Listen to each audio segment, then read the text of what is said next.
Seigneur, je vous salue au nom de notre Seigneur Jésus-Christ. Et c'est avec joie que je vous retrouve encore aujourd'hui autour de la parole de Dieu.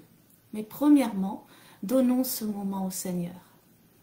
Seigneur Saint-Esprit, prends le contrôle de toutes choses. Aujourd'hui, Seigneur, je prie. Je prie pour tes enfants qui font face à des blocages et à des malédictions de génération. Je prie qu'il y ait un changement radical dans leur vie à partir d'aujourd'hui, au nom de Jésus-Christ. Amen. Le message que nous diffusons aujourd'hui s'appelle la génération Esther. Et ceci est un message qui a été donné par le pasteur Jean-Claude en 2013 lors d'un séminaire en Côte d'Ivoire à Abidjan, dans l'église évangélique du Souverain Berger, dirigée par le pasteur Michel Aka. Et le pasteur Jean-Claude appréciait et respectait beaucoup le pasteur Aka et il disait qu'il avait appris beaucoup de lui. Dans sa prédication appelée « Poursuit » que nous avons diffusée la semaine dernière, le pasteur Jean-Claude avait commencé à nous expliquer comment les descendants d'Amalek, les Amaléchites, étaient des ennemis de longue date des enfants d'Israël.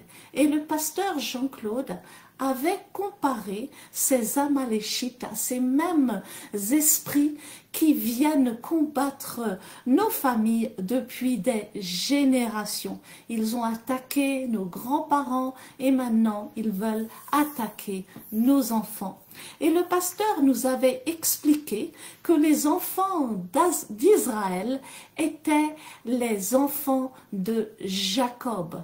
Les enfants de Jacob, Jacob dont le nom a été changé en Israël, et les Amaléchites étaient les enfants d'Ésaü, Ésaü le frère jumeau de Jacob. Et ces Amaléchites revenaient sans arrêt combattre les enfants d'Israël pendant des générations. Les Amaléchites ont combattu le peuple juif et Moïse alors qu'ils se dirigeaient vers la terre promise.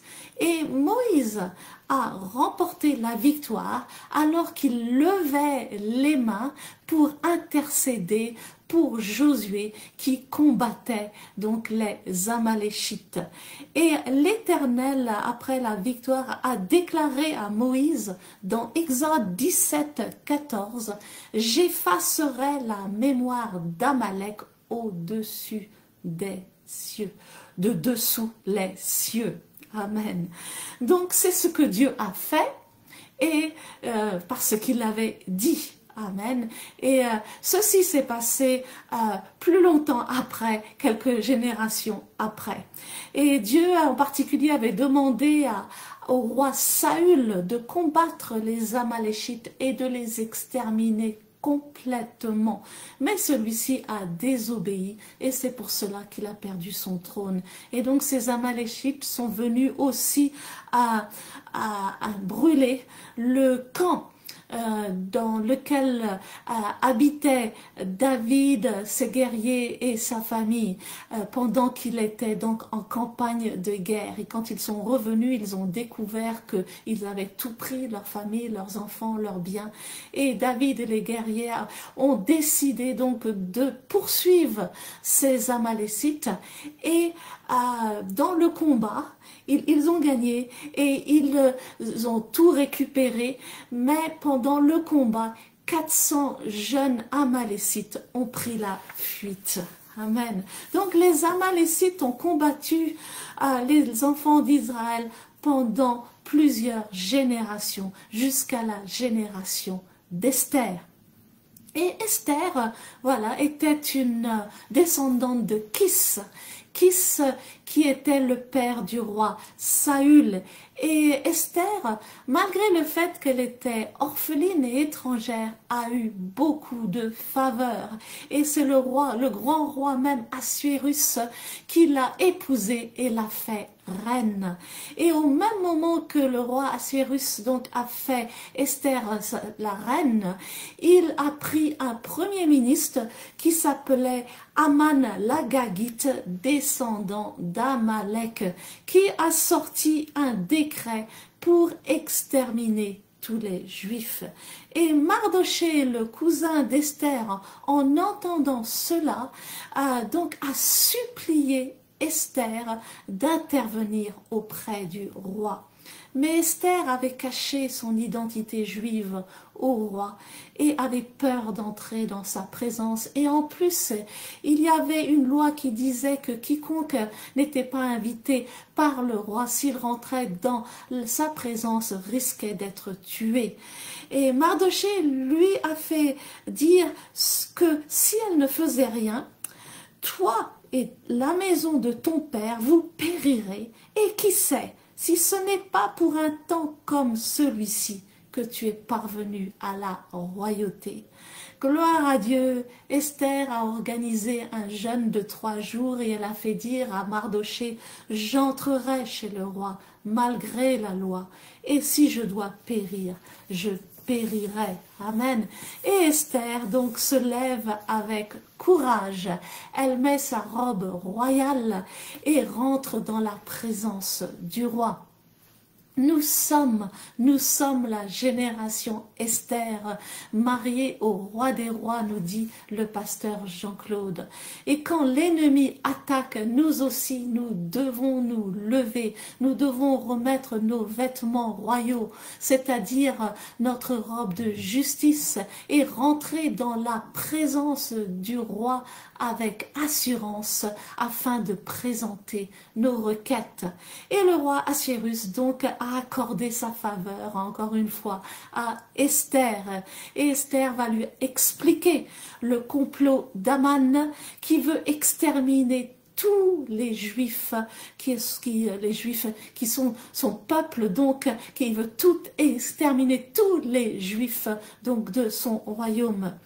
Et donc, entendant cela, le roi Assuérus va pendre Aman et va le remplacer par Mardochée. Avec son cousin Mardochée, Esther va totalement exterminer et éradiquer les Amalécites sans aucune pitié.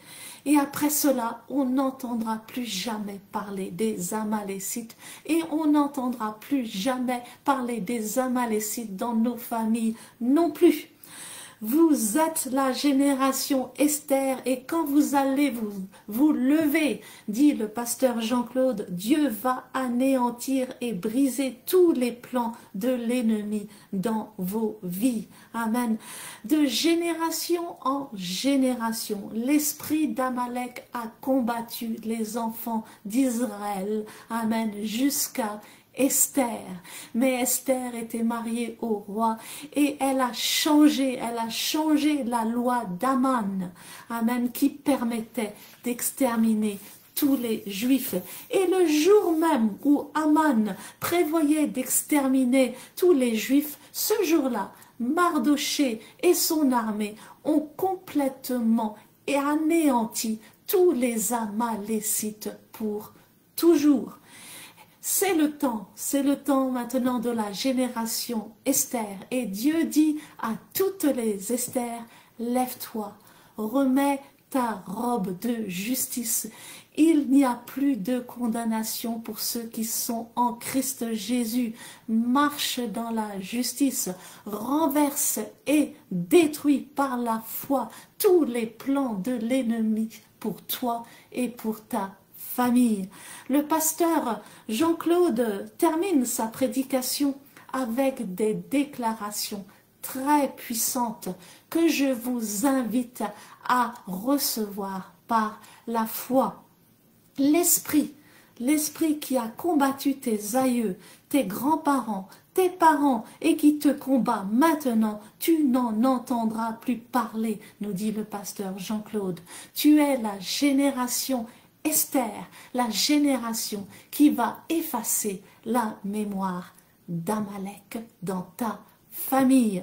Alors que nous nous apprêtons à regarder l'enseignement d'aujourd'hui, je prie que nous nous levions par la foi comme Esther et que l'esprit d'Amalek qui combat nos familles soit anéanti une fois pour toutes au nom de Jésus-Christ. Que le Seigneur vous bénisse. Amen. Ok, je salue toute l'assemblée. Que Dieu soit avec vous. Vous avez bien fait de venir un grand nombre ce soir. Parce que le Seigneur va réellement vous nourrir.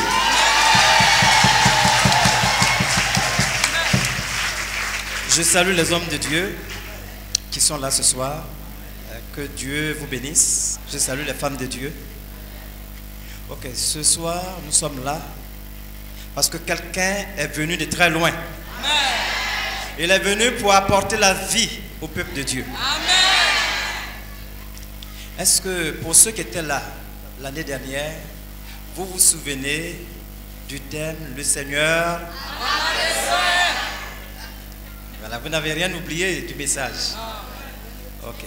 Je ne sais pas quel thème ce soir l'homme de Dieu va nous donner.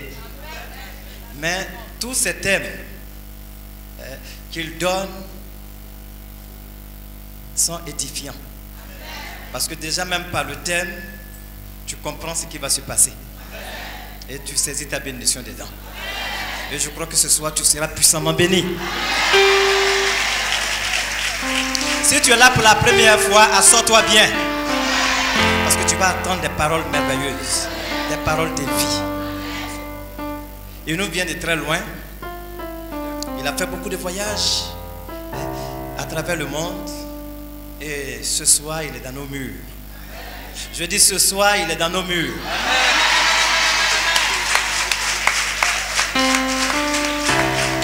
Vous savez, c'est l'amour pour l'évangile qui le pousse à beaucoup voyager. Il a quitté l'Irlande. Il a laissé sa charmante épouse. Et il est venu pour l'œuvre de Dieu.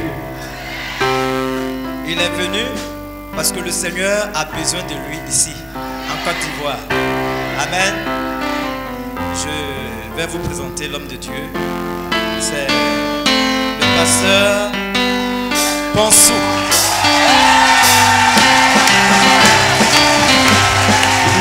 Je sais qu'il existe un grand Dieu qui n'abandonne pas ses enfants qui l'attendent en tout lieu. C'est pourquoi Jésus voit ton peuple qui t'implore depuis les 4 vents.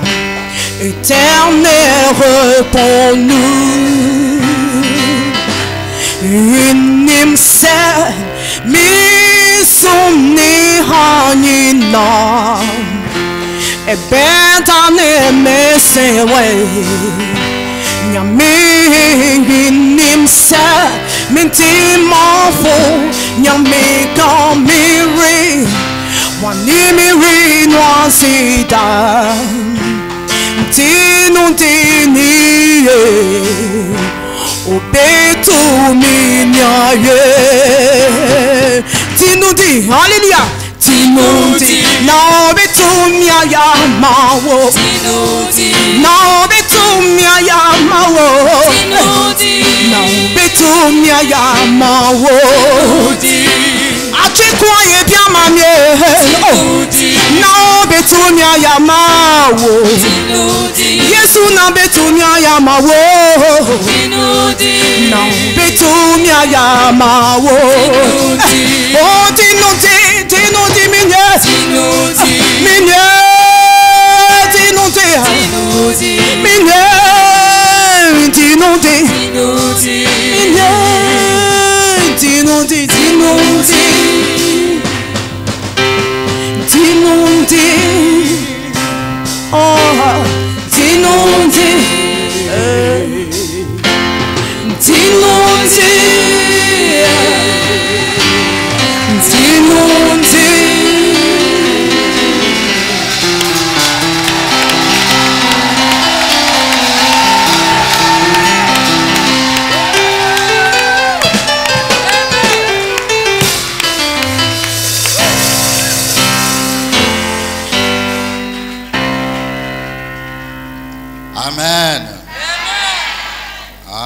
cette église est très vivante.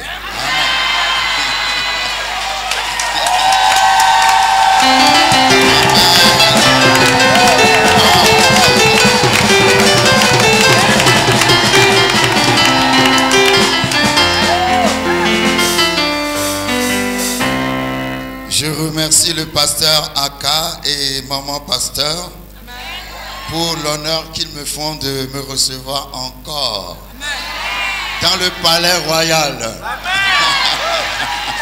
Amen.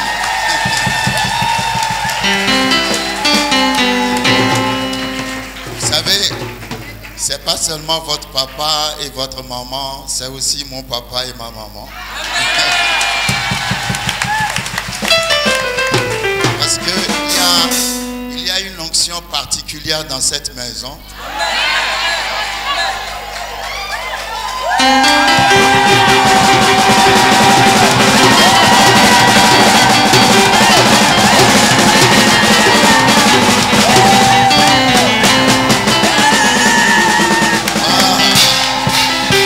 Alléluia. Avec une telle vie, on a envie de prêcher jusqu'à demain matin.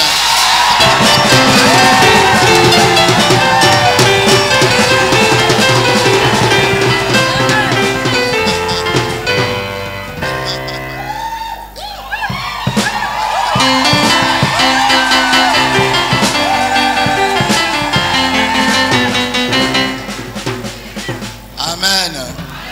Je dis toujours à chaque fois que Dieu me permettra de venir à Abidjan, je viendrai toujours apprendre auprès du pasteur Aka.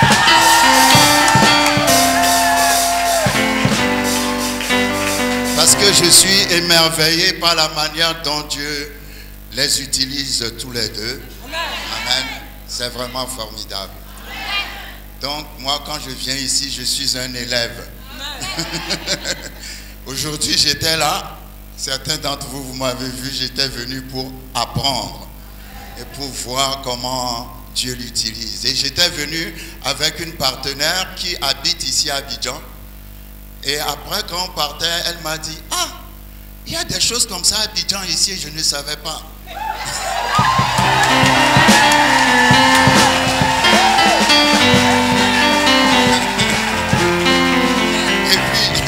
Et puis elle dit, mais moi je suis à Abidjan et c'est quelqu'un qui est venu de l'Irlande pour me faire découvrir ce qui est à Abidjan. Alléluia. Il y a de grandes choses dans ce ministère. Il y a de grandes choses dans cette maison. Et Dieu dit, vous n'avez encore rien vu parce que je ferai des choses plus grandes encore. Amen. Merci Seigneur pour ta parole.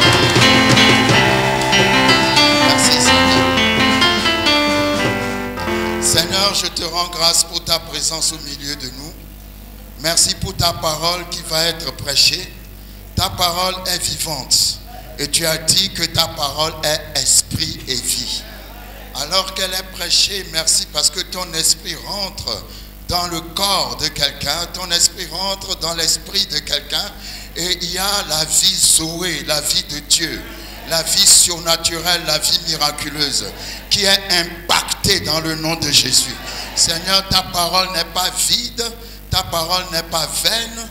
Merci Seigneur pour des restaurations, pour des âmes qui sont blessées, qui vont être guéries. Merci Seigneur pour des gens désespérés qui vont retrouver une espérance vivante. Merci Seigneur, tu es fidèle. Viens conduire ce service au nom de Jésus-Christ de Nazareth. Amen. Amen, amen, amen. Amen, amen.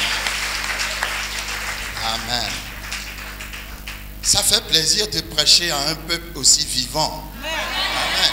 Ça, c'est formidable. Que Dieu vous bénisse. Hein? Le thème que nous allons traiter ce soir s'intitule « La génération Esther ». Amen, amen, amen.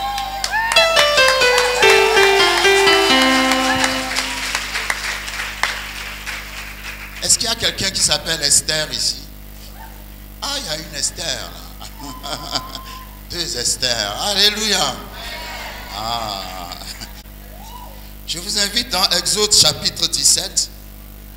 Exode 17, à partir du verset 8. Le peuple d'Israël vient de sortir de la captivité d'Égypte et était en marche pour aller dans la terre promise. Et alors qu'ils étaient en marche, quand nous lisons Exode 17 à son verset 8, la Bible dit: Amalek vint combattre Israël à Réphidim. Alors Moïse dit à Josué: choisis-nous des hommes, sors et combat Amalek. Demain, je me tiendrai sur le sommet de la colline, la verge de Dieu dans ma main. Josué fit ce que lui avait dit Moïse pour combattre Amalek. Et Moïse, Aaron et Hur montèrent au sommet de la colline. Lorsque Moïse élevait sa main, Israël était le plus fort. Et lorsqu'il baissait sa main, Amalek était le plus fort. Les mains de Moïse étant fatiguées, ils prirent une pierre qu'ils placèrent sous lui et il s'assit dessus. Aaron et Hur soutenaient ses mains, l'un d'un côté, l'autre de l'autre.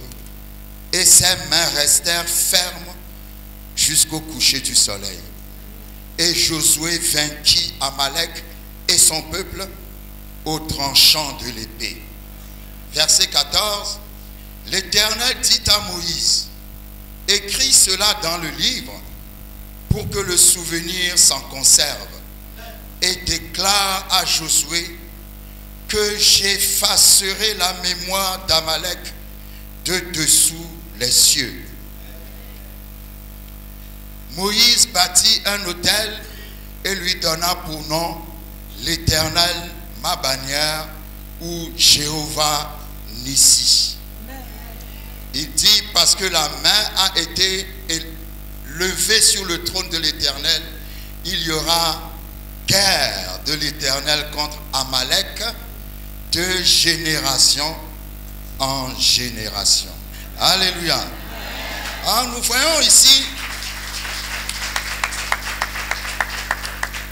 ici dans la parole de Dieu un personnage qui s'appelle Amalek, qui vient s'attaquer au peuple de Dieu, ce peuple qui vient juste de sortir de l'esclavage pour aller vers sa promesse, c'est-à-dire la terre promise. Et ce personnage qui s'appelait Amalek et son peuple, c'est de ce Amalek que descendront ce peuple que nous voyons souvent dans la Bible, qu'on appelle les Amalécites. Amen. Et Amalek ou les Amalécites, les descendants d'Amalek, n'aiment pas le peuple d'Israël. Ce sont des ennemis depuis le temps de Moïse. Et nous avons vu, quand Josué avait vaincu Amalek, la Bible dit que de génération en génération, il y aura une guerre entre la descendance d'Amalek et la descendance d'Israël. Amen.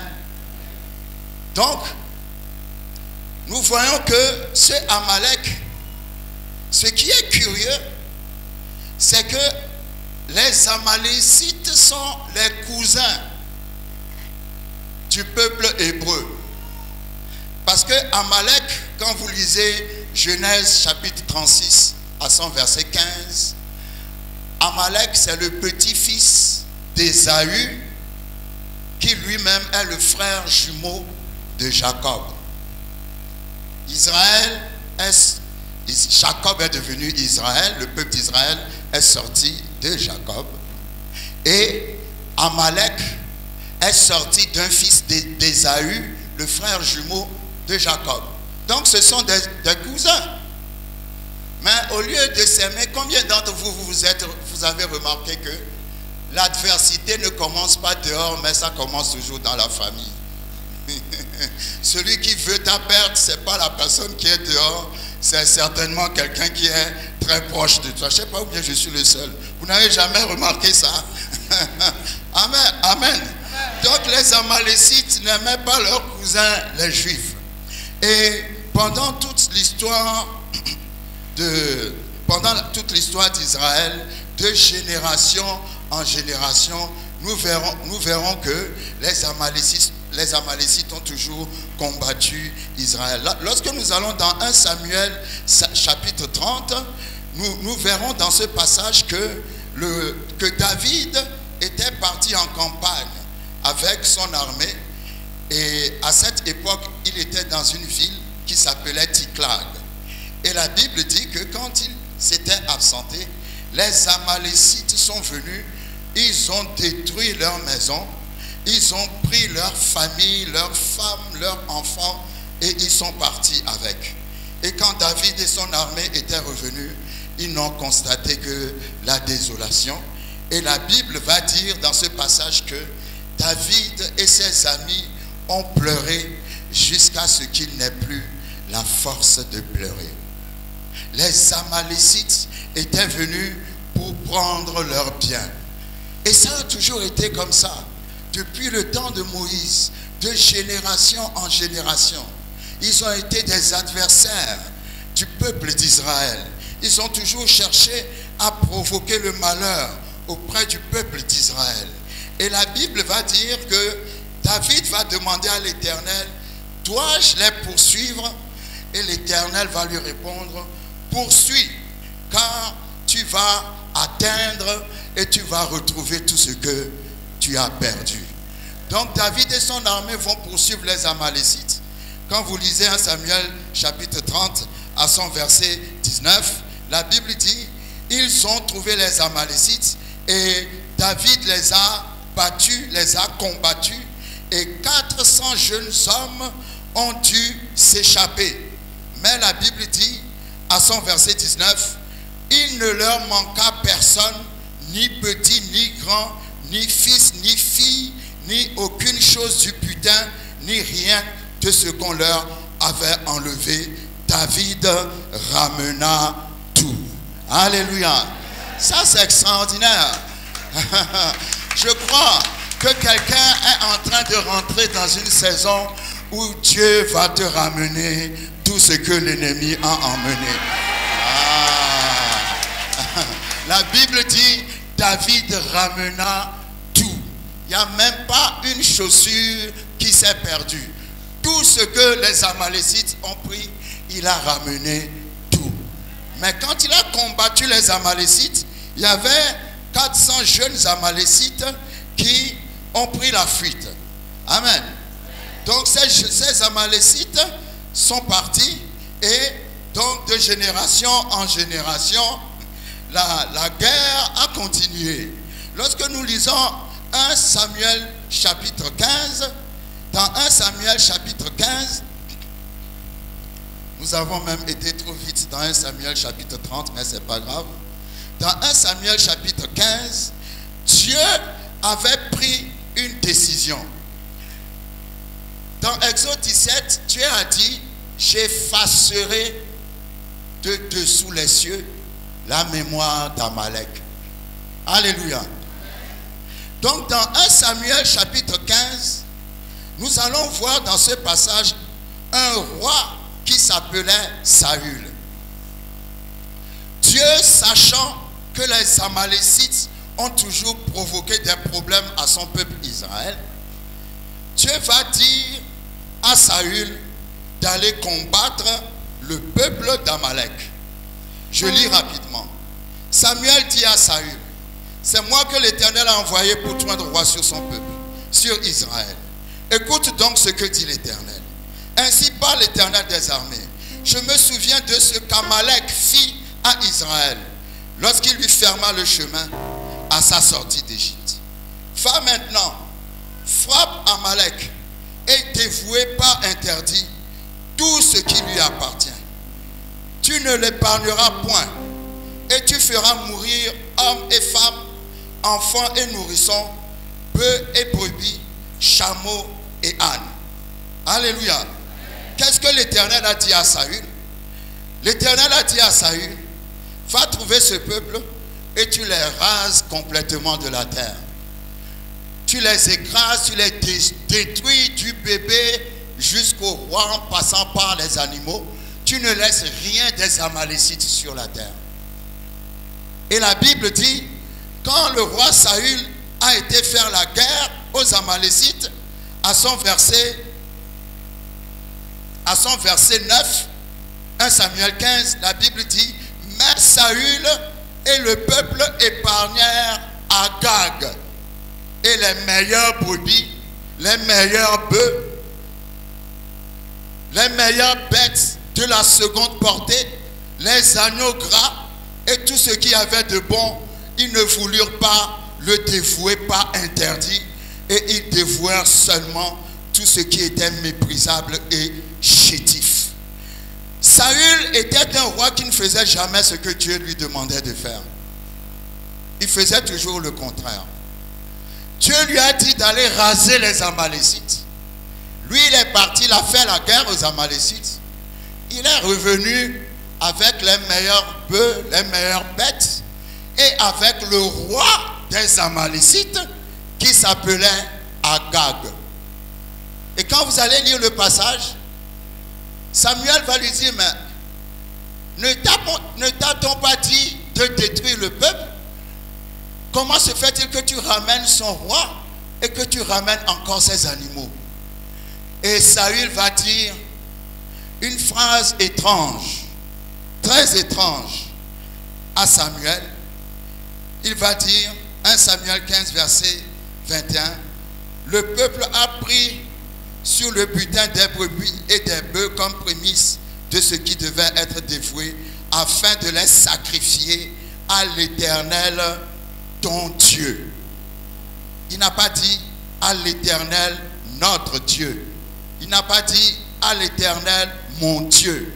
Il est le roi du peuple de Dieu, mais il a dit à l'Éternel ton Dieu. Déjà on voit que le cœur de Saül n'était pas avec Dieu. Et si ton cœur n'est pas avec Dieu, tu ne peux pas faire ce que Dieu te demande. Et je me demande comment le roi du peuple de Dieu ne puisse parler de Dieu en disant ton Dieu, au lieu de dire ah, je suis venu présenter mon Dieu à quelqu'un. Il s'appelle le Dieu d'Israël. Alléluia. Et donc Samuel va le regarder, va dire voici, l'obéissance vaut mieux que le sacrifice. Amen. Et à partir de cet acte, Dieu va enlever le trône entre les mains de Saül. Et la Bible dit que Samuel va prendre une épée et lui-même, il va découper en plusieurs morceaux le roi Agag. Le roi Agag, il faut bien retenir ce nom, parce que c'est un descendant d'Amalek. C'est un Amalécite. Amen. Donc, parce que Saül n'a pas respecté ce que Dieu lui a dit, il n'a pas détruit les Amalécites. Il y avait encore des Amalécites qui sont restés en vie et qui ont continué à produire d'autres Amalécites. Ça veut dire que pour les générations futures, il y aura encore des Amalécites qui vont chercher à détruire Israël. Il y a une erreur que quelqu'un a faite dans ta famille depuis je ne sais quelle génération et qui a permis qu'il y ait un démon dans ta famille depuis je ne sais quelle génération qui a combattu tes aïeux, qui a combattu tes grands-parents, qui a combattu tes parents et qui, depuis que tu es né jusqu'à maintenant, continue de te combattre. Parce que dans ta génération, il y a eu un Saül qui n'a pas détruit cet esprit. Et ce que tu n'as pas vaincu aujourd'hui va continuer à combattre tes enfants. Mais ça ne t'arrivera pas dans le nom de Jésus.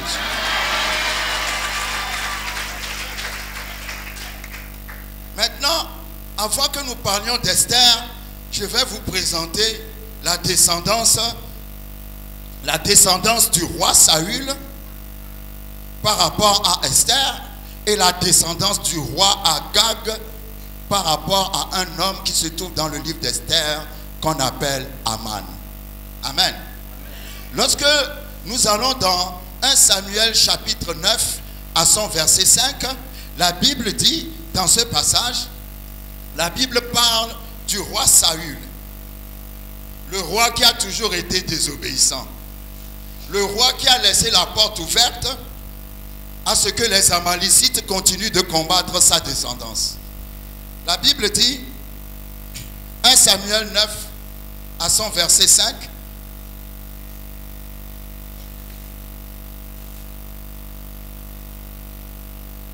je commence à partir du verset 3. Les ânesses de Kis, père de Saül, s'égarèrent. Et Kis dit à Saül, son fils. Amen. Nous voyons par là que Saül, le roi désobéissant, son père s'appelait comment? Son père s'appelait Kis. Maintenant, quand nous lisons le livre d'Esther, dans le livre d'Esther se trouve un homme qui est le cousin d'Esther. Donc, cet homme et Esther sont de la même famille. Cet homme s'appelait Mardoché. Quand nous lisons en quelque sorte la généalogie de Mardoché dans Esther chapitre 2 à son verset 5, la Bible dit, il y avait dans Suse, la capitale, un juif nommé Mardoché, fils de Jaïr, fils de Chiméi et fils de qui? Fils de Kis. Alléluia. Fils de ce Kis qui était le père du roi Saül. Donc, des générations plus tard, nous trouvons le petit-fils du roi Saül et sa petite-fille. Le petit-fils s'appelait Mardoché et sa petite-fille s'appelait Esther. Ils avaient un ancêtre, un arrière-grand-père en commun avec le roi Saül qui s'appelait Kis. Maintenant, nous venons de lire l'histoire du roi Agag dans 1 Samuel chapitre 15 verset 9. Ce roi Agag que Saül avait épargné. Lorsque nous lisons Esther chapitre 3 à son verset 1, parce que Saül n'avait pas détruit tous les Amalécites, dans Esther 3 verset 1, la Bible dit, après ces choses, le roi d'Assyrus fit monter au pouvoir Aman, fils d'Amadata. Amadata, comment est-ce que la Bible l'appelle? L'Agagite. Agagite, ça veut dire descendant du roi Agag. Donc, ce Aman est un Amalécite descendant du roi Agag. Normalement, ce Aman ne devait pas exister si Saül avait détruit tous les Amalécites. Mais parce qu'il ne l'a pas fait, il a ouvert une porte. Et sa descendance, ses arrière-petits-enfants, Mardoché, Esther, vont faire face à la haine d'un autre Amalécite des générations plus tard qui s'appelle Aman l'Agagite. Qui t'a dit que le combat que tu combats a commencé aujourd'hui? Je t'informe que le combat que tu combats a commencé des générations beaucoup plus tôt, avec des arrière-grands-pères. Parce que l'esprit qui a toujours combattu dans ta famille n'est pas différent. C'est l'esprit de Amalek, c'est l'esprit d'Agag qui continue à te combattre jusqu'à aujourd'hui. Mais la parole de Dieu déclare qu'à partir d'aujourd'hui, tu es rentré dans la génération. J'ai pas encore fini. La Bible t'appelle aujourd'hui la génération Esther.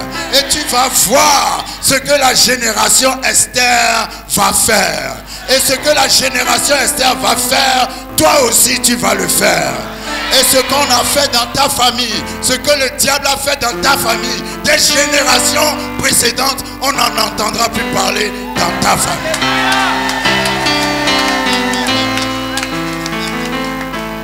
Merci Seigneur. Merci Seigneur. Quand nous lisons Esther chapitre 1,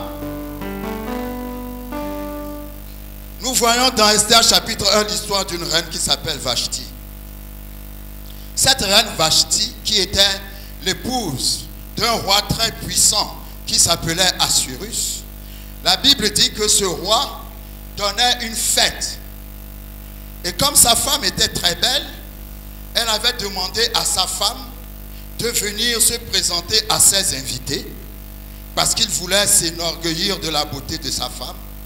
Et malheureusement, sa femme l'a ennuie en refusant de venir se présenter. Donc le roi Assuérus s'était mis en colère. Et les gens, les collaborateurs du roi ont trouvé que l'exemple de la reine n'était pas bien. Et que comme la reine a désobéi au roi, toutes les femmes du royaume vont commencer à désobéir à leur mari. Donc les collaborateurs ont dit au roi, non, non, non, on n'accepte pas cela.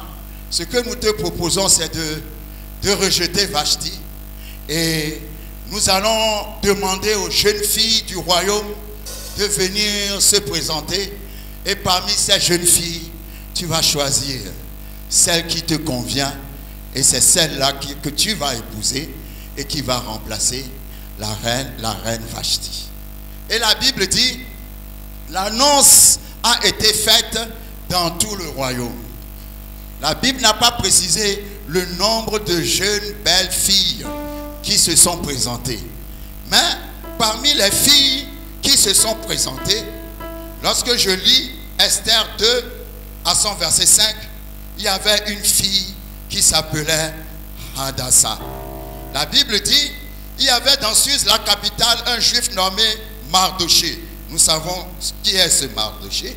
Fils de Jaïr, fils de Chiméi, fils de Kis, homme de Benjamin, qui avait été emmené de Jérusalem parmi les captifs déportés avec Jéconia, roi de Juda, par Nebuchadnezzar, roi de Babylone.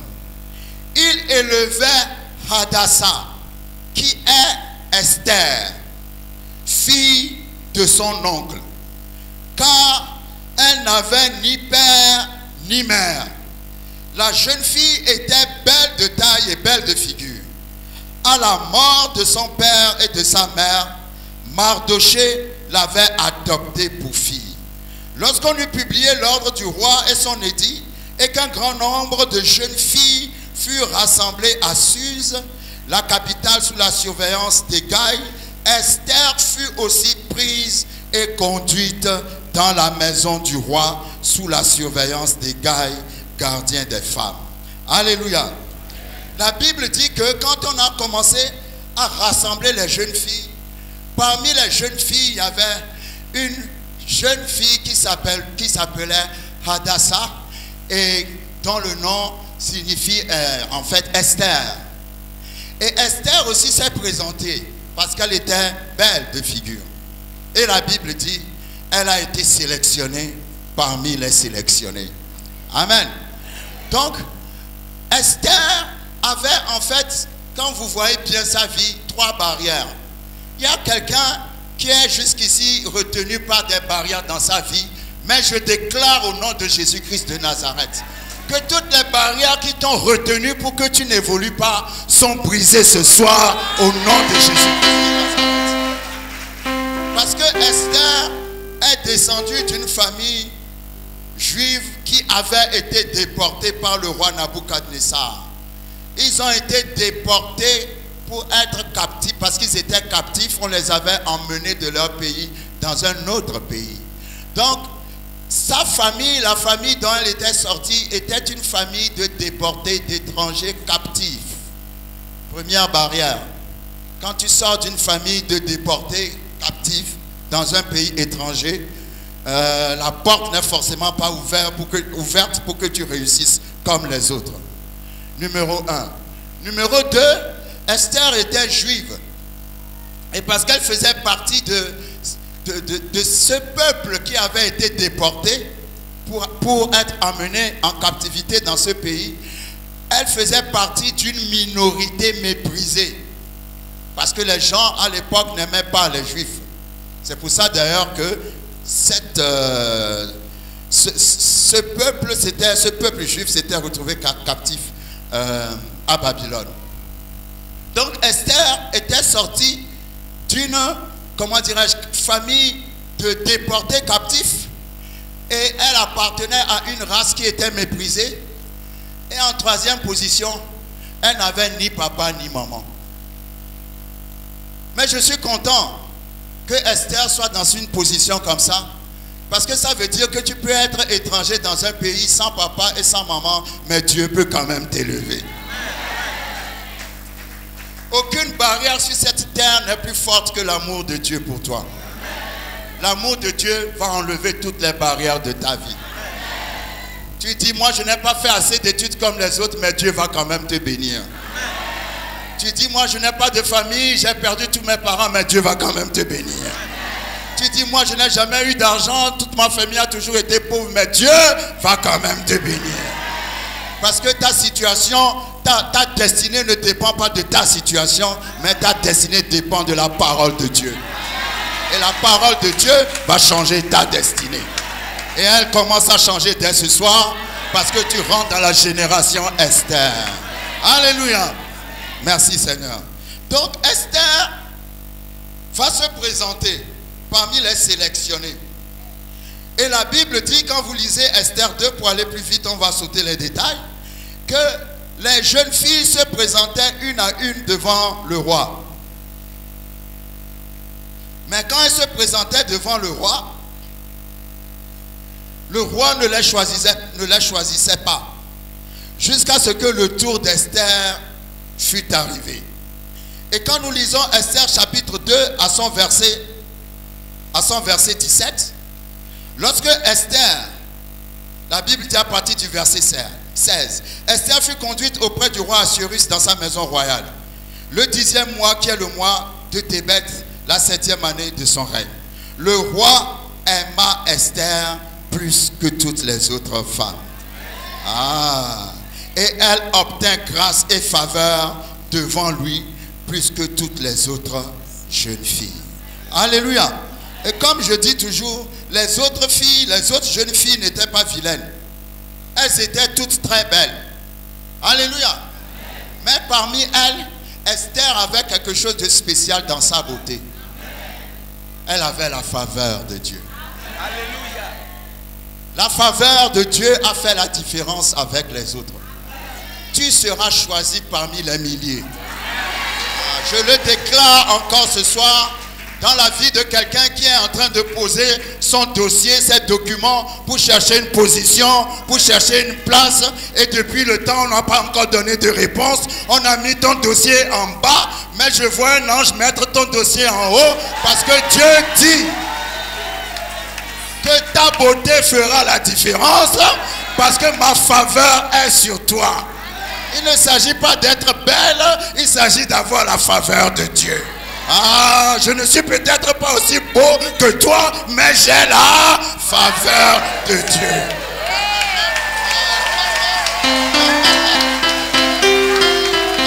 La faveur est plus belle que la beauté. Alléluia. On va dire, mais qu'est-ce qu'il a à lui? Non, non, il a la faveur.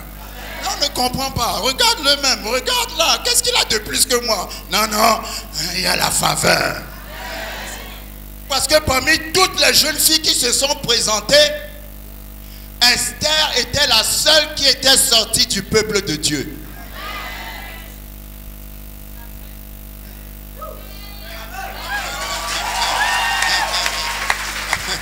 Si tu appartiens au peuple de Dieu, on te choisira toujours.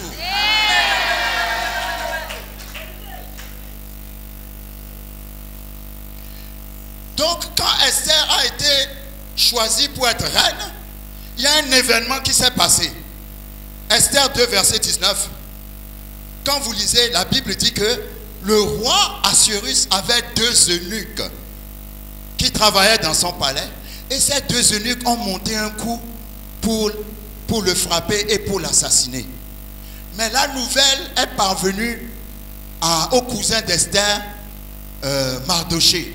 Et quand Mardoché a entendu cela, il a dit à sa cousine, il a dit à Esther, dis au roi qu'il y a 2 personnes qui veulent l'assassiner. Et le roi fait des enquêtes et l'information était vraie et on a arrêté ces 2 eunuques et on les a pendus. Donc, le roi, la vie du roi avait été sauvée grâce à Mardoché, le cousin de la reine Esther. Et la Bible dit Dans le royaume, il y a un livre qu'on appelle les Annales. Dans ce livre, on écrit toujours les grands événements qui adviennent dans le royaume. On avait écrit dans le livre du palais, voilà, Mardochée a sauvé la vie du roi. Mais curieusement, quand Mardochée avait sauvé la vie du roi, c'est comme si le roi avait oublié. Le roi ne l'avait pas récompensé. Maintenant, je parle à quelqu'un. Tu as fait tout ce qu'on peut faire de bien dans ta vie. Mais tu trouves toujours que Dieu ne t'a pas encore récompensé. Tu as toujours marché dans la droiture, mais tu trouves toujours que ceux qui vivent dans le péché sont mieux que toi. Mais je suis ici aujourd'hui pour te dire, Dieu ne t'a pas oublié. Dieu ne t'a pas oublié. Donc, le roi n'avait pas récompensé Aman. Mais une chose s'est passée dès que nous lisons Esther chapitre 3. Et j'aimerais que vous fassiez aussi attention à cela. Dès que Esther est devenue reine, Esther chapitre 3 dit, après ces choses, c'est-à-dire après que Esther soit devenue reine, le roi Assuérus fit monter au pouvoir Aman, fils d'Ammédatha, l'Agagite. Vous avez vu? Dès que la promotion de Dieu est arrivée dans la vie d'Esther, le diable aussi a fait en sorte qu'on a donné la promotion à quelqu'un qui déteste la race d'Esther. Je ne sais pas si vous voyez le combat de génération en génération.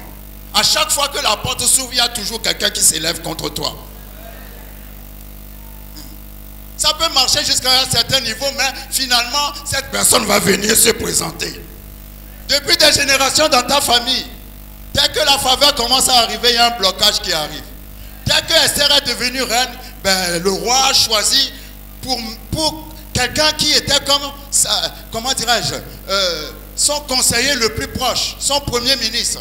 Il a choisi Aman, la descendance d'Amalek, qui va maintenant commencer à haïr la descendance de, comment dirais-je, de Saül, qui s'appelait la reine Esther.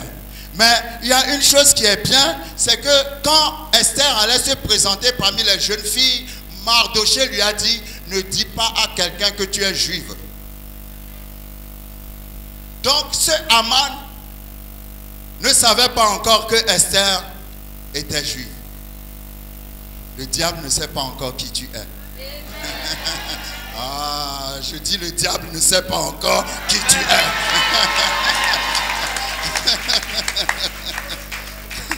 Vous savez, parfois, dès que vous avez un grand succès, il y a un grand échec qui suit. Pierre a dit à Jésus, tu es le Fils de Dieu. Tu es Christ, le Fils de Dieu. Jésus lui a dit, c'est mon Père qui t'a révélé cela. Matthieu 16. Sur cette révélation, pas sur Pierre, mais sur la révélation que Pierre a eue que Christ est le Fils de Dieu, je bâtirai mon église. Pas sur Pierre, sur la révélation de Pierre, je bâtirai mon église. Alléluia. Quelques versets après, Jésus dit au même Pierre qui venait d'avoir un grand succès, arrière de moi Satan. Josué 7, tous les peuples tremblaient devant Israël parce qu'ils avaient une grande armée. Ils frappaient toutes les armées. Ils sont arrivés à Canaan. Ils ont fait la guerre avec une petite armée qui s'appelait curieusement Haï. Et la petite armée les a tellement frappés qu'ils ont dit Haï. Josué a dit c'est pas possible. Il a déchiré ses vêtements. Souvent dans la vie, les plus grandes victoires ou les plus grands succès peuvent être suivis de défaites. Mais il ne faut pas se décourager. Il faut continuer à avoir foi en Dieu. Dès que Esther a été élevée, son ennemi aussi a été élevé. Alléluia. Mais Dieu mettra par terre ton ennemi.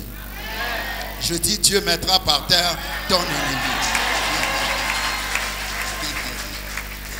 Et lorsque nous voyons Esther chapitre 3, nous lisons Esther chapitre 3, la Bible dit que ce Aman qui vient d'être élevé avait une particularité. Il a dit, donné cette loi, que quand lui, Aman, il passe quelque part, tout le monde doit se mettre à genoux. Alléluia. Et quand il passait quelque part, tout le monde se mettait à genoux, sauf une personne. Mardoché. Pourquoi? Parce que dans sa croyance, Mardoché sait qu'on ne se met à genoux que devant un seul Dieu.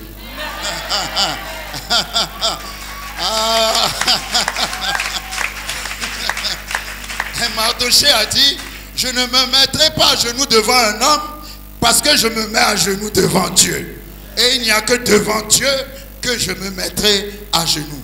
Esther 3, verset 2. Tous les serviteurs du roi qui se tenaient à la porte du roi fléchissaient de genoux et se prosternaient. Ah oui, non seulement tu dois te mettre à genoux, mais tu dois te prosterner devant Aman. Car tel était l'ordre du roi à son égard. Mais Mardoché ne fléchissait point le genou et ne se prosternait point.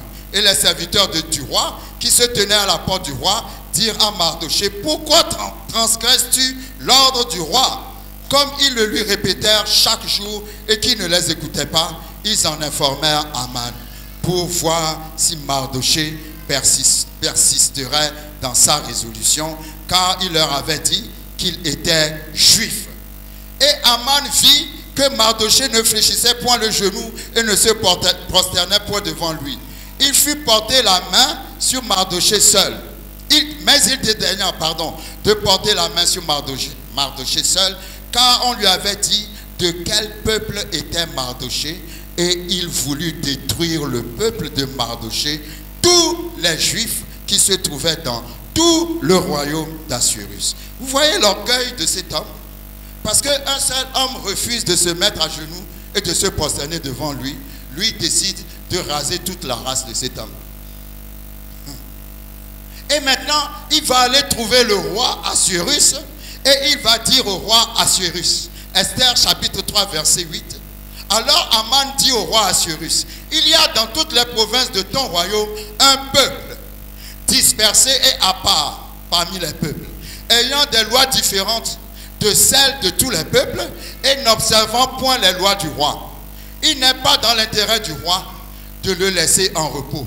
Si le roi le trouve bon, qu'on écrive l'ordre de les faire périr, et je pèserai 10 000 talents d'argent entre les mains des fonctionnaires pour qu'on les porte dans le trésor du roi. Il est parti dire au roi que ce peuple, c'est-à-dire le peuple juif, n'observe pas les lois du roi. Et que il faut que le roi Assuérus lui permette, décide d'une loi pour faire périr tout le peuple juif. Et si le roi accepte, lui, Aman, il va donner une certaine somme d'argent qu'on va verser dans le trésor du royaume. Et le roi, parce que Aman était sa main droite, le roi a accepté qu'on détruise tous les juifs du royaume. Donc la nouvelle est partie dans toutes les provinces qu'on doit détruire tous les juifs du royaume. Et cette nouvelle est tombée dans les oreilles de Mardoché. Esther chapitre 4.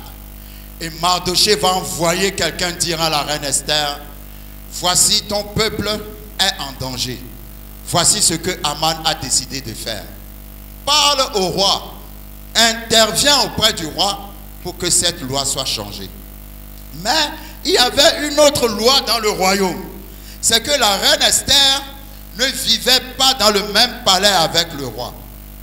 Or, dans le royaume, si le roi est assis sur son trône dans la cour et que tu viens pour voir le roi sans avoir été invité, s'il ne tend pas le sceptre d'or qu'il a dans la main, tu seras condamné à la pendaison.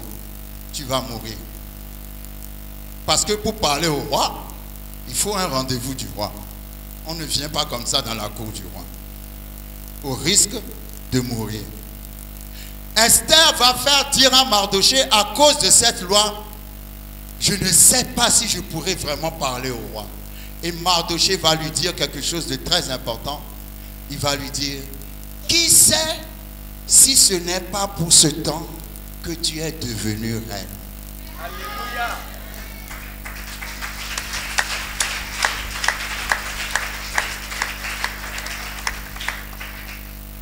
Partout où se trouve le chrétien, tu dois d'abord chercher à savoir pourquoi tu es là-bas. Parce que tu es là-bas pour faire une mission pour Christ. Mardoché lui a dit, tu n'es pas devenue reine par hasard. Hein? C'est Dieu qui t'a mis là-bas pour que tu sois une barrière à la persécution de ton peuple. Et Esther va lui dire, ok, je vais prendre le risque de rencontrer le roi. Mais vous allez me soutenir avec un jeûne à sec de 3 jours que nous appelons communément le jeûne d'Esther. Pendant 3 jours, que tout le peuple juif ne mange pas et ne boive pas, on reste en prière jusqu'à ce que j'aille voir le roi. Et ce que j'aime quand nous lisons Esther chapitre 5, c'est que lorsque Esther, est-ce que je suis trop long? Je ne vous ennuie pas, ça va? Gloire à Dieu.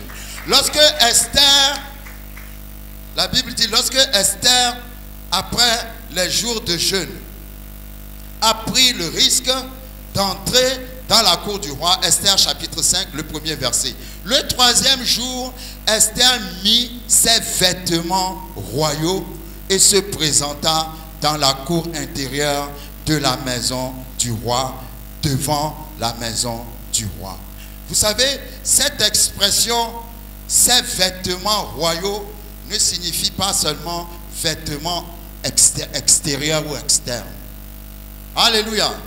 C'est vrai, ils ont jeûné avant que Esther aille se présenter. Mais c'est plus à cause de ces vêtements que le roi va l'accepter qu'à cause du jeûne. Est-ce que quelqu'un me suit?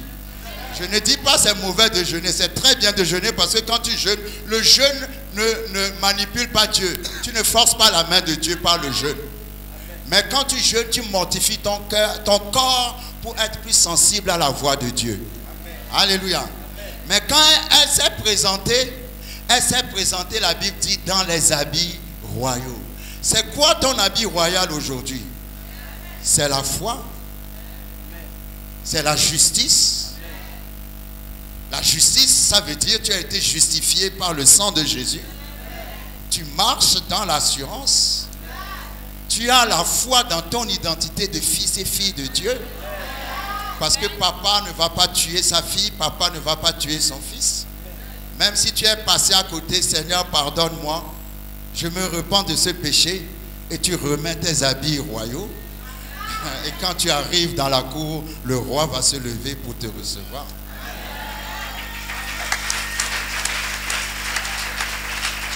Alléluia.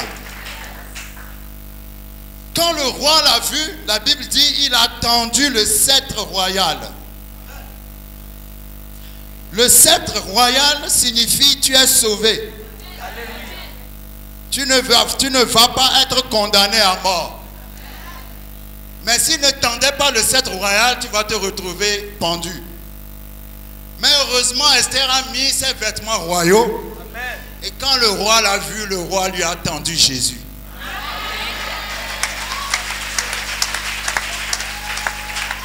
Parce que là où se trouve Jésus, tu échappes à la condamnation. Et je me souviens dans Genèse chapitre 49 que Jacob bénissait ses 12 fils et il a parlé sur Judas. Il a dit, car le bâton royal et souverain ne s'éloignera pas de Judas. Il a utilisé le terme sceptre. Alléluia. Car le sceptre royal ne s'éloignera pas de Judas jusqu'à ce que le Shiloh, qui est Jésus-Christ, arrive et que les peuples lui obéissent. Le sceptre royal, c'est Jésus et c'est le sceptre royal que nous trouvons dans la main d'Assuérus. Quand Esther est arrivée habillée de foi, le roi lui a donné Jésus et par Jésus, elle a échappé à la condamnation. Elle n'a pas échappé à cause du jeûne qui représente les œuvres, mais qui sont importants. Elle a échappé à cause des habits royaux qui représentent la foi. Car nous marchons par la foi. Alléluia. Donc, Esther va rentrer et puis le roi va lui dire, demande-moi tout ce que tu veux. Mais ce roi-là, vraiment, il est étonnant, quoi. Il aime beaucoup Esther. Même si c'est la moitié de mon royaume, tu peux me demander. Je connais des gens qui ne vont pas hésiter de demander même tout le royaume. Alléluia. Mais quand Esther est arrivée, elle était arrivée pour demander quelque chose, n'est-ce pas? Mais elle n'a rien dit au roi. Elle a dit au roi, je suis venu pour t'inviter avec ton premier ministre Aman. Je vous invite tous les deux, venez dans mon palais parce que je suis en train de faire une fête. Alors le roi était content. Il a dit à Aman, voilà, la reine nous invite pour venir manger chez lui. Et Aman était très content parce qu'il allait manger avec le roi chez Esther. Vous savez, les hommes d'affaires, vous savez comment ils réussissent dans le monde? Quand ils veulent traiter une affaire, où est-ce qu'ils vont? Ils invitent leur partenaire pour aller manger au restaurant. C'est ce que Esther a fait. C'est une stratégie qui marche toujours. Tu veux obtenir la faveur de quelqu'un, invite-le à venir manger d'abord. C'est vrai ce que je vous dis, parce qu'autour de la table, il y a une atmosphère de faveur qui a ouvert. Mais souvenez-vous, qu'est-ce que Isaac a dit avant de bénir ses enfants? Il a dit à Esaü, va prendre un gibier, fais-moi un bon repas, quand j'aurai fini de manger, je vais te bénir. Alléluia. Avec la nourriture, toute la nourriture que vous avez ici en Côte d'Ivoire, vous allez signer tous les contrats avec tous les milliardaires du monde.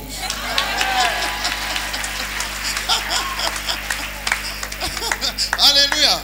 Donc, Esther n'a pas dit, vous savez, parfois, il faut être... Esther n'a pas dit au roi, ah, je suis venu te voir parce que ton premier ministre veut tuer mon peuple. Non, non, elle a dit, je viens te voir parce que je veux que tu viennes manger du foutou à la maison avec ton premier ministre. Alléluia. Amen. Donc, ils sont partis et ils ont mangé chez le roi. Le roi était venu avec Aman. Maintenant, le roi demande à Esther, pourquoi, qu'est-ce que tu veux me dire? Esther dit, non, je vais encore t'inviter une deuxième fois. Quand tu viendras une deuxième fois avec ton premier ministre Aman, je vais te parler. Amen.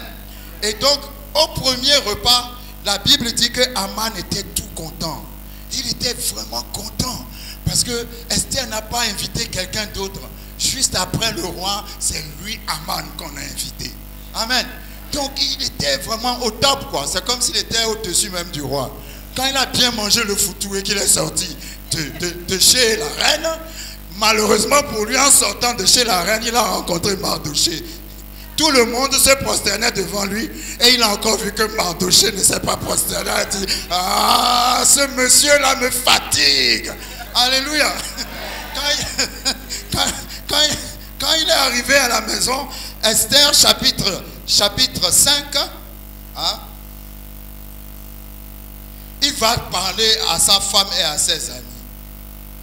N'est-ce pas? À partir du verset 10. Il sut néanmoins se contenir. Quand il a vu que Mardoché ne s'est pas prosterné, il était fâché, mais il s'est maîtrisé. Puis il envoya chercher ses amis et Zeresh, sa femme. Aman leur parla de la magnificence de ses richesses, du nombre de ses fils, de tout ce qu'avait fait le roi pour l'élever en dignité et du rang qu'il lui avait donné au-dessus des chefs et des serviteurs du roi. Et il a ajouté, je suis même le seul que la reine Esther ait admis avec le roi au festin qu'elle a fait. Et je suis encore invité pour demain chez elle avec le roi. Mais tout cela n'est d'aucun prix pour moi, aussi longtemps que je verrai Mardoché le juif assis à la porte du roi. Avec tous les honneurs qu'on lui faisait, il n'était pas content. Ce qui l'énervait, c'est que Mardoché a refusé de se prosterner devant lui. Alors Zeresh, sa femme et tous ses amis lui dirent, qu'on prépare un bois haut de 50 coudées et demain matin demande au roi qu'on y ponde Mardoché, puis tu iras joyeux au festin avec le roi. Cet avis plut à Aman et il fit préparer le poteau. Alléluia. Donc quand il a parlé à ses amis, à sa femme, ils lui ont dit, écoute, hein, comme le roi t'aime à ce point, on va préparer un poteau, n'est-ce pas? Et sur ce poteau, tu parles au roi. De toute façon, le roi a déjà accepté qu'on détruise les Juifs. Comme Mardochée est juif, le roi ne va pas refuser qu'on le pende. Donc ils ont dressé un poteau de pendaison pour Mardochée. Et j'aime bien le chapitre 6, la manière dont le chapitre 6 commence. Au moment, la même nuit où Aman a dressé le poteau pour pendre Mardochée, Esther chapitre 6 commence par « Cette nuit-là, le roi n'a pas pu dormir ». Il y a quelqu'un qui est en train de préparer un coup contre toi. Mais je t'informe que Jésus ne dort pas. Il y a quelqu'un qui a dressé un piège sur ton chemin. Toi, tu ne le sais pas. Tu vas peut-être bien dormir ce soir. Mais je t'informe que les yeux de Jésus sont ouverts sur toi. Il y a quelqu'un qui a emmené ton nom quelque part. Quelqu'un qui t'a vendu. Quand Esther va parler au roi, il va dire au roi, il y a quelqu'un qui a vendu mon peuple. Parce que Aman a payé de l'argent dans le trésor du royaume, parce que le roi a accepté qu'on détruise les Juifs. Donc je ne sais pas qui t'a vendu dans ta famille. Alléluia. Quelqu'un t'a vendu, comme ils ont vendu Esther et son peuple. Mais le roi ne dort pas. Quand le poteau a été dressé, toutes les nuits le roi dort. Mais cette nuit-là, le roi n'a pas dormi. Et comme le roi, quelqu'un ne dormira pas à cause de toi. Amen. La personne ne saura même pas que c'est à cause de toi. Mais quand tu seras sauvé, cette personne comprendra que c'était à cause de toi. Je ne sais pas pourquoi je passais toutes mes nuits à intercéder. Mais maintenant, je sais que c'est à cause de toi. Comme le roi ne dormait pas, parce que Dieu ne permettra pas qu'on fasse du mal à ses enfants. Il a dit, emmenez-moi le livre du royaume. Je n'arrive pas à dormir, lisez-moi les histoires du royaume. Et quand on lui lisait les histoires du royaume, on est arrivé sur une histoire, on a dit, un certain Mardochée avait sauvé ta vie parce qu'il y avait 2 eunuques qui voulaient te tuer. Et il a dit, ah!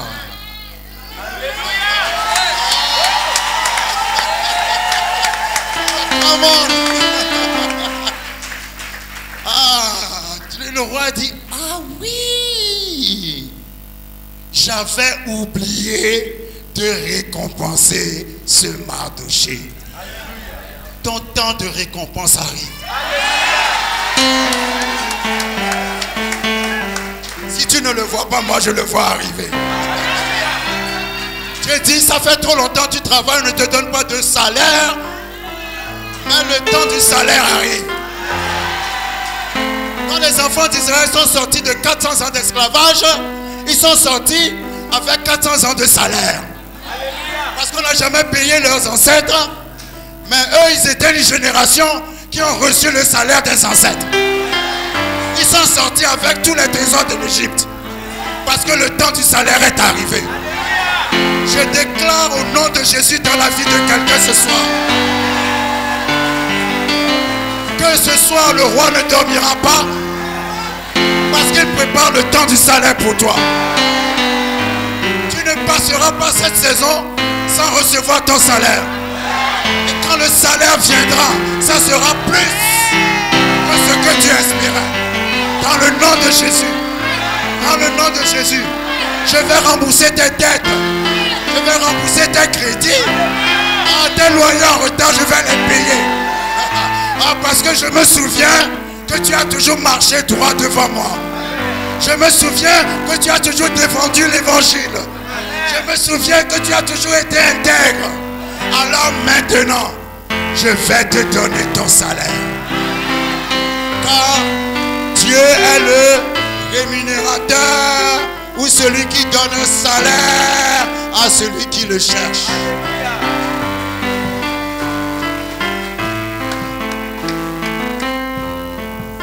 Le roi a dit, ah, c'est au moment où le diable voudra te faire du mal que les bons actes que tu as posés vont parler pour toi.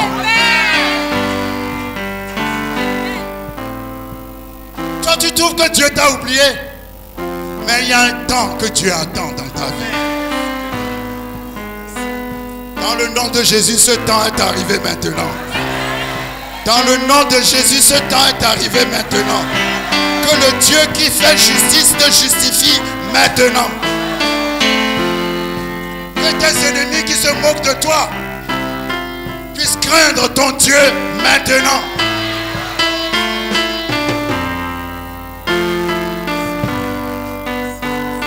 Alors quand on a dit cela au roi, Esther chapitre 6, verset 4,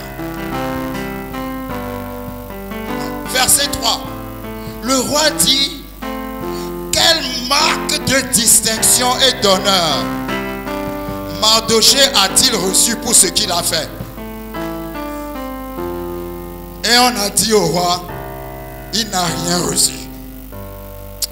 Alors le roi dit: qui est dans la cour?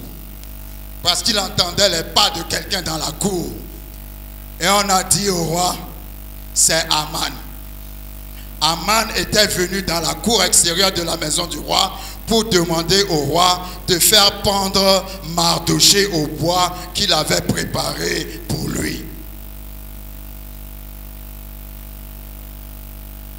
Maintenant, le roi va faire entrer Aman. Et le roi va dire à Aman, Esther 6, chapitre 6, verset 6. Aman entra, le roi lui dit: que faut-il faire pour un homme que le roi veut honorer? Alors tout de suite, Aman a pensé que c'est de lui que le roi parlait. Ah, celui qui a pris ta place va laisser la place.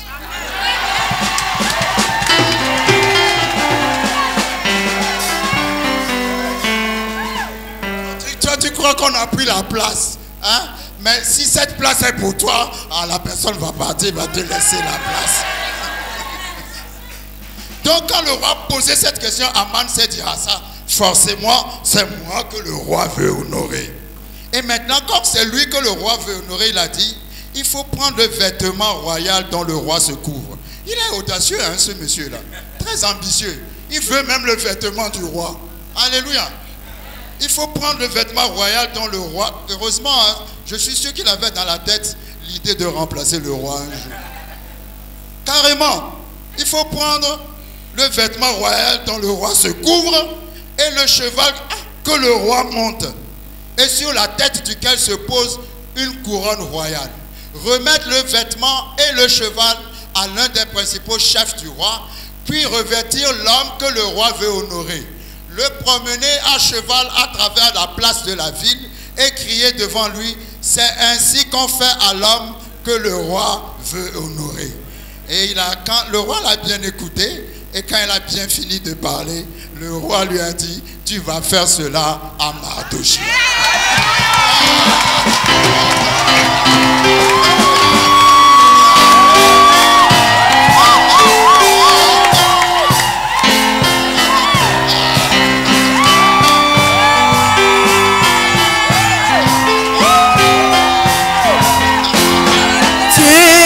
Capable de faire tout ce qu'il dit, il fera, il accomplira toutes ses promesses envers toi. Garde ta foi en Dieu, il ne t'abandonnera pas, il fera.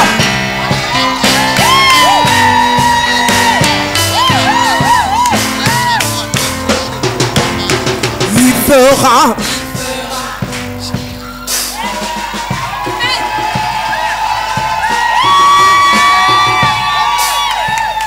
Alors vous imaginez Aman promener Mardochée. Il a déjà dressé le poteau de pendaison pour Mardochée. Et c'est lui qui marche à pied et a mis Mardochée sur le cheval du roi en train de promener. Ah. Vous savez, ce que j'aime dans le psaume 23, c'est le verset qui dit: tu dresses une table devant moi. Ce n'est pas en cachette de mes ennemis, mais c'est en face de mes ennemis. Amen. Dieu dit, je ne vais pas te bénir en cachette. Je vais utiliser même ton ennemi pour te bénir.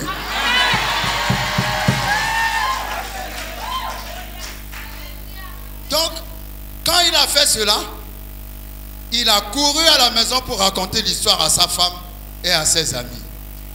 Et sa femme lui a prophétisé quelque chose. Sa femme lui a dit, c'est curieux, mais je respecte beaucoup chez les femmes le monde appelle ça intuition, mais chez les chrétiennes, c'est le Saint-Esprit.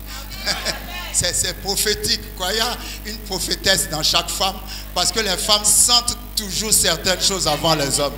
Ça, je le dis toujours. Elle a senti, quand son mari lui a raconté l'histoire, que non, il n'y a plus d'avenir pour lui. Alléluia. Sa femme lui a dit, je sens que si on ne fait pas attention là, ce type-là va te remplacer. Amen. Mais lorsque nous lisons chapitre 7, le chapitre 7 d'Esther, la Bible dit, Aman et le roi se sont quand même rendus à la deuxième invitation de la reine Esther. Et maintenant la Bible dit, le roi et Aman allèrent au festin chez la reine Esther. Ce second jour, le roi dit encore à Esther, pendant qu'on buvait le vin, quelle est ta demande, reine Esther? Elle te sera accordée. Que désires-tu? Quand ce serait la moitié du royaume, tu l'obtiendras. La reine Esther répondit, si j'ai trouvé grâce à tes yeux, ô roi, et si le roi le trouve bon, accorde-moi la vie. Voilà ma demande. Et sauve mon peuple. Voilà mon désir. Car nous sommes vendus. Si on t'a vendu aujourd'hui, tu vas être racheté. Nous sommes vendus, moi et mon peuple, pour être détruits, égorgés, massacrés. Encore si nous étions vendus pour devenir serviteurs et servantes, je me tairais. Mais l'ennemi ne saurait compenser le dommage fait au roi. Le roi Assuérus prit la parole et dit à la reine Esther, qui est-il et où est-il celui qui propose d'agir ainsi? Esther répondit, l'oppresseur, l'ennemi, c'est Aman. Ce méchant-là. Aman fut saisi de terreur en présence du roi et de la reine. Et le roi, dans sa colère, se leva et quitta le festin pour aller dans le jardin du palais. Aman resta pour demander grâce de la vie à la reine Esther, car il voyait bien que sa perte était arrêtée dans l'esprit du roi.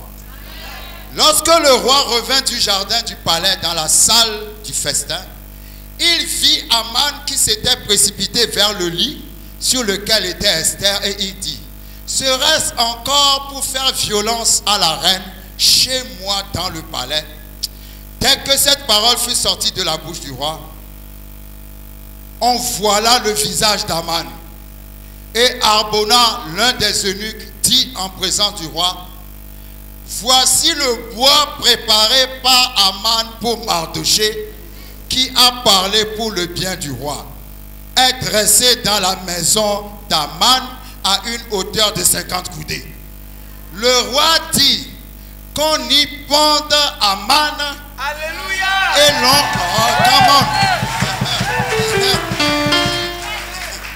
Et l'on pendit Aman au bois qu'il avait préparé.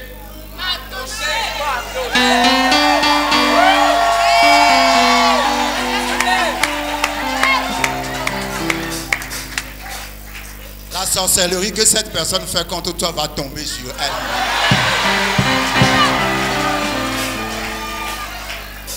Tous les trous qu'on a creusés sur ton chemin pour que tu tombes, c'est eux qui vont tomber dedans. Et si quelqu'un a mangé nourriture ou bu une boisson empoisonnée, maintenant tu es guéri. Parce que Dieu dit, je ferai en sorte que tes ennemis vont subir le mal qu'ils te souhaitent. Aman a dressé le poteau sans savoir que c'est pour lui qu'il a dressé le poteau. Tout ce que tes ennemis font contre toi, ils pensent que c'est contre toi. Mais bientôt, ils vont se rendre compte que c'est contre eux-mêmes. La Bible dit, Esther chapitre 8, en ce même jour, le roi Assuérus donna à la reine Esther la maison d'Aman, l'ennemi des Juifs. Et Mardochée parut devant le roi, car Esther avait fait connaître la parenté qui l'unissait à elle. C'est maintenant que Esther a dit au roi qu'elle était juive. Le diable entend que tu es chrétien, chrétienne, mais il ne sait pas encore. Oh, come on. C'est dans l'adversité, au moment où lui croit qu'il a gagné là, c'est là où il va voir qui tu es.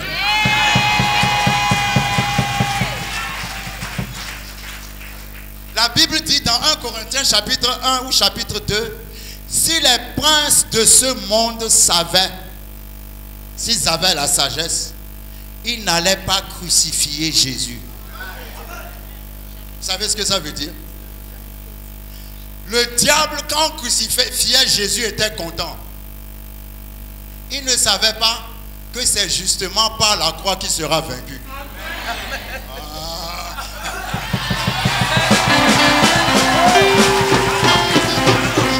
Il croyait quand Jésus était mort que c'est fini.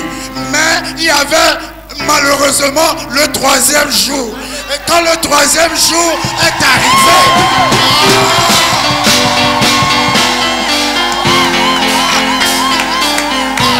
il y a quelqu'un qui est arrivé au troisième jour.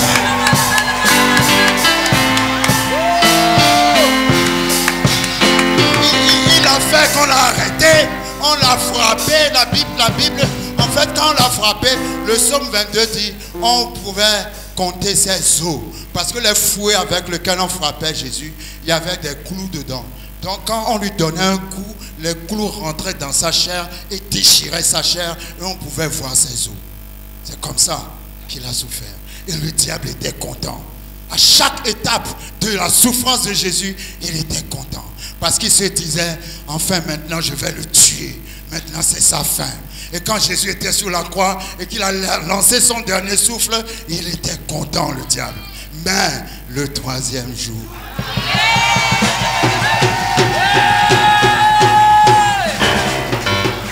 la Bible dit, si le prince de ce monde savait, il n'allait jamais crucifier Jésus. Il allait dire non, non, laissez-le. Parce que c'est justement du fait de l'avoir crucifié qu'il a donné à Jésus la puissance de le détruire. Et c'est pour ça que ce soir, au nom de Jésus, nous détruisons toutes les œuvres de l'ennemi. Dans le nom de Jésus. L'ennemi croit qu'il te fait du mal, mais bientôt, il va se rendre compte qu'il t'a fait du bien. Parce que Dieu change le mal en bien. Alléluia. Donc, Mardochée va remplacer Aman. Non seulement Aman a pris le poteau qu'il a dressé pour Mardochée, Mardochée a pris la maison d'Aman et a pris aussi son travail.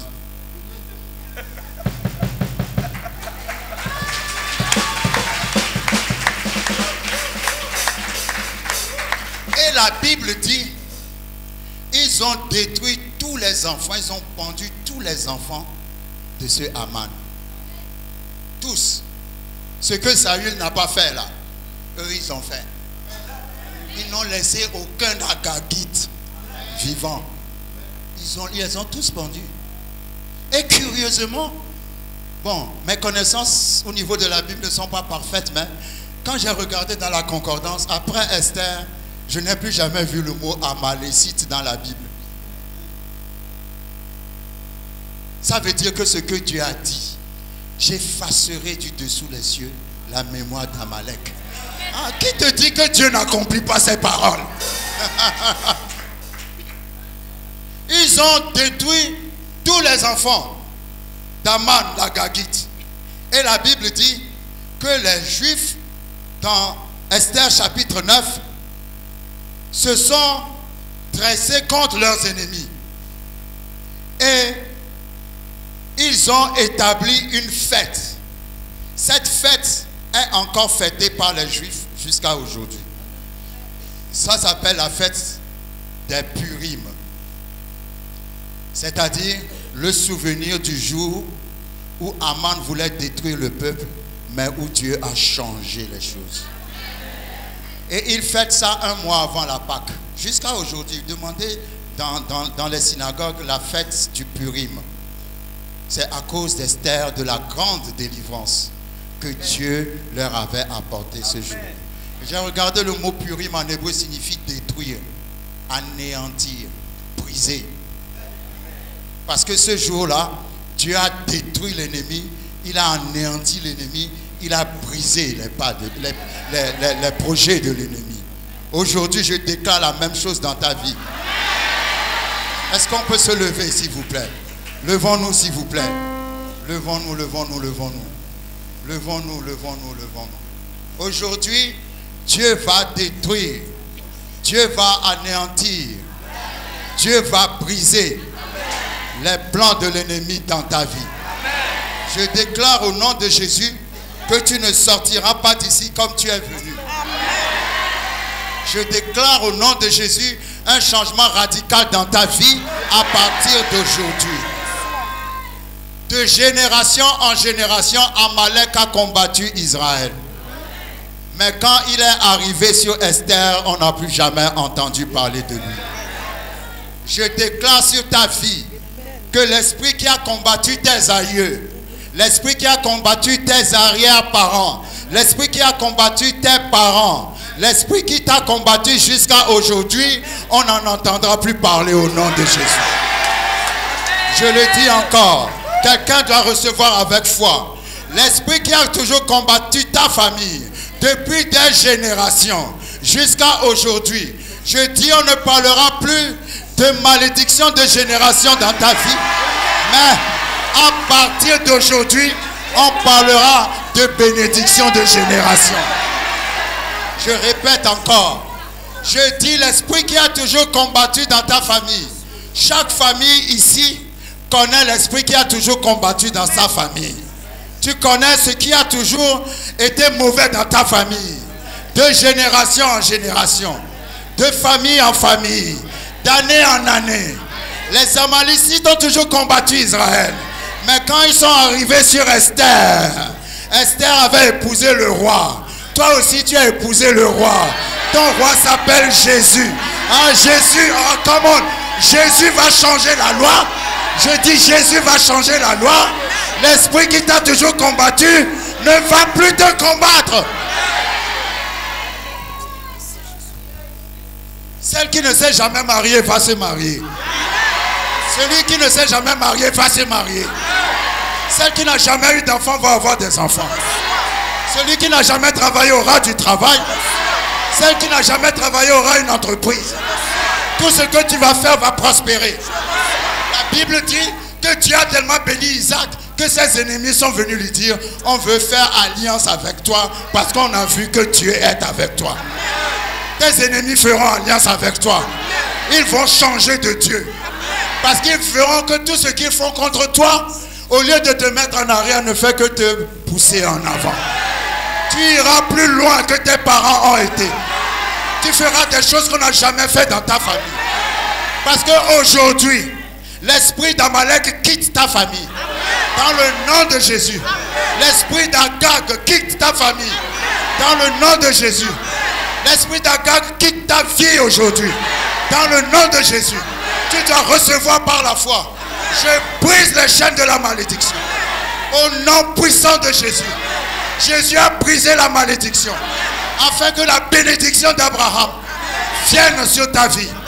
Aujourd'hui, que tous les démons qui ont toujours agi dans ta vie sortent maintenant au nom de Jésus. Je dis que tous les démons qui entendent ma voix, ces démons entendent ma voix, mais ce n'est pas ma voix qu'ils entendent, c'est la voix de Dieu. Je parle aux démons qui ont lié des familles depuis des générations. Je parle aux démons qui sont des Amalécites et des Agagites. Je dis au nom de Jésus, par le sang de Jésus, sortez maintenant. Je parle au démon de la pauvreté. Je parle au démon des blocages. Je parle au démon de la stérilité. Stérilité physique, spirituelle, financière. Je parle aux démons qui ont pris quelqu'un en captivité. Je dis, le Seigneur en a besoin. Allez détacher cet âne et vous dites aux démons qui ont bloqué sa vie que le Seigneur en a besoin. Je dis aux démons, sortez parce que le Seigneur a besoin de ses enfants. Quel que soit ce démon, quelle que soit cette maladie, la Bible dit tout nom fléchira le genou devant le nom de Jésus. Le sida fléchira le genou. La tension fléchira le genou. Le diabète fléchit le genou. Le cancer fléchit le genou. La sorcellerie fléchit le genou. La malchance fléchit le genou. La malédiction fléchit le genou. Les blocages fléchissent le genou. L'esprit de mort fléchit le genou. Quelqu'un qui doit mourir avant la fin de cette année, tu ne mourras pas au nom de Jésus. Je commande à tout esprit de mort dans cette salle de sortir maintenant au nom de Jésus. Esprit d'accident, tu sors au nom de Jésus. Division dans les familles, tu sors au nom de Jésus. Esprit de confusion, tu sors au nom de Jésus. Tout esprit démoniaque dans cette salle, je te commande au nom du Dieu d'Israël, le Dieu d'Esther, le Dieu de Mardoché, tu sors au nom de Jésus. Je détrône ton trône dans la vie des enfants de Dieu. Je te détrône ce soir. Jésus s'assoit sur le trône. Jésus s'assoit sur le trône. Jésus s'assoit sur le trône. Situation bloquée, ouvrez-vous. Porte fermée, ouvrez-vous. Stérile, que tes entrailles s'ouvrent. Manque de travail, que le travail vienne te trouver à la maison. Tu n'iras pas chercher le travail, c'est le travail qui va te chercher.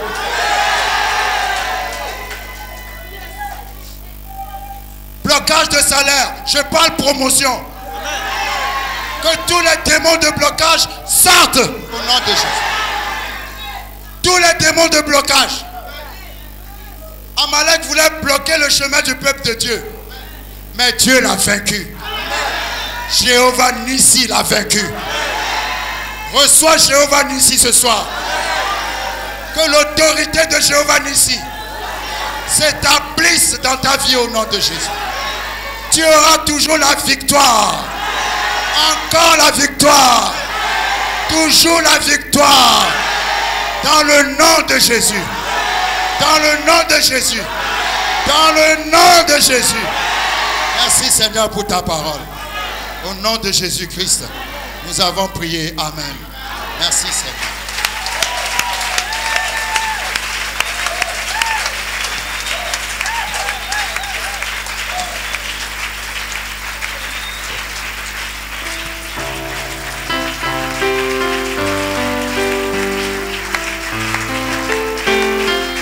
Alléluia.